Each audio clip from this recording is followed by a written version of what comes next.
Another example on balancing equations. Silver nitrate solution and calcium chloride solution reacts to give calcium nitrate solution and solid silver chloride.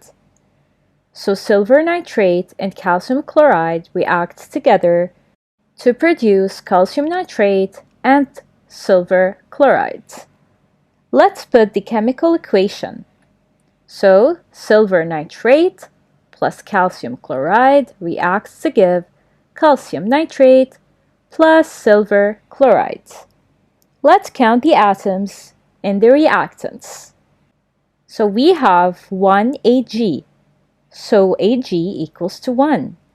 For N, there's no number below it or before it, so N equals to 1. However, there's a small number, 3, below oxygen, so oxygen equals to 3.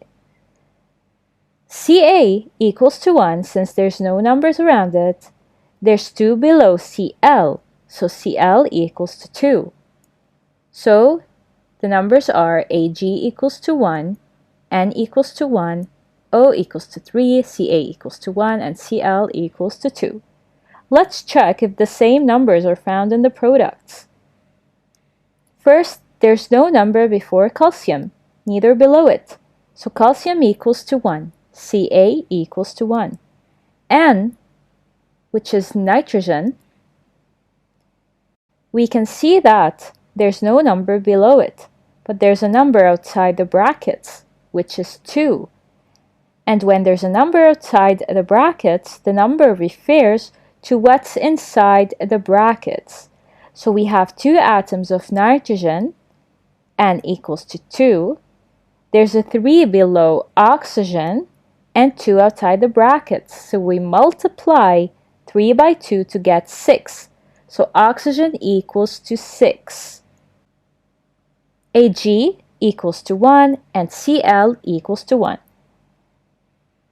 So the numbers are Ca equals to 1, N equals to 2, O equals to 6, Ag equals to 1, and Cl equals to 1. Let's compare the numbers. Ag equals to 1 on both sides. We have N equals 1 here and 2 here. O equals 3 equals 6. Ca equals to 1 on both sides. Cl equals to 2 and equals to 1 here. So there's a difference in the numbers, obviously. Let's add a 2 next to the Ag and count again. Why we added the 2? Since we have Ag equals to 1 on both sides, but N equals to 1 here and equals to 2 on the other side.